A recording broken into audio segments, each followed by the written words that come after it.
एक अजीब लड़का था जो रात को चुपचाप टीवी चलाकर उसमें कुछ अजीब और डरावने चित्रों वाला वीडियो देखता था। निक और शाओमी, लड़का और लड़की, को यह सब देखकर घिन आने लगी। उन्होंने कई बार टीवी बंद किया, पर लड़का जिद करता रहा कि उसे देखना है। उसका खाना भी अब बहुत ज्यादा हो गया था, अगर पूरी मात्रा में न मिले तो वह चीखने लगता था। निक अब तंग आ गया था।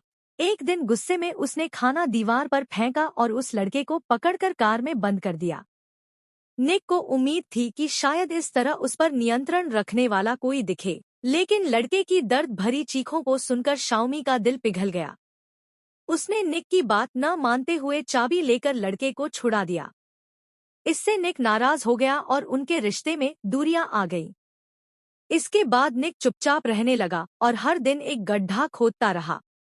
उधर शाओमी अकेले उस लड़के की देखभाल करती रही, डर और बेचैनी के बावजूद। एक दिन जब शाओमी उठी तो देखा कि लड़का गायब है।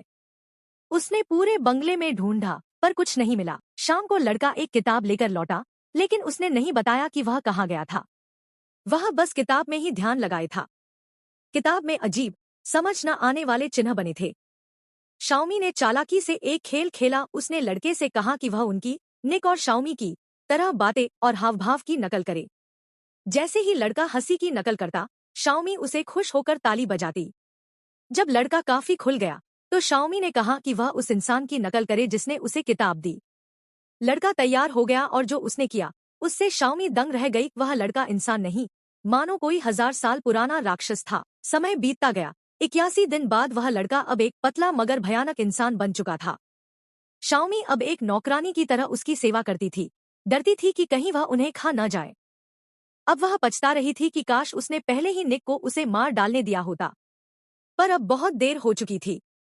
निक की हालत अब बहुत खराब हो चुकी थी, इसलिए भागने की जिम्मेदारी शाओमी पर आ गई। एक दिन जब वह आदमी बाहर गया तो शाओमी उसका पीछा करने लगी, लेकिन वह आदमी अचानक गायब हो गया। उधर निक को गड्ढे में एक लाश मिली। वह डर के मारे बाहर निकला और शाओमी को बताने गया, लेकिन थकावट से बेहोश हो गया। शाओमी जब आई तो देखा निक मरने के कगार पर है। उसने उसे घर ले जाने की कोशिश की, लेकिन वह आदमी ने दरवाजा बंद कर दिया। शाओमी को लगा शायद अब वह उसे छोड़ देगा, लेकिन रात तक इंतजार करने के बाद जब वह आया तो साथ में एक बॉडी बैग था जिसमें दवाई नहीं, निक की लाश को डालने की चीज थी। वह आदमी निक को उस गड्ढे में डाल देता है जो उसने खुद खोदा था। शाओमी अब बर्दाश्त नहीं कर पाई। अगली सुबह वह कार में छिप गई और लोहे की छड़ लेकर उस आदमी पर हमला कर दिया।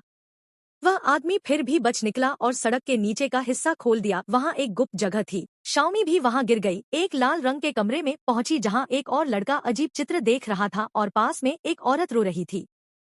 यह सब देखकर शाओमी को अपने ही अनुभव याद आए।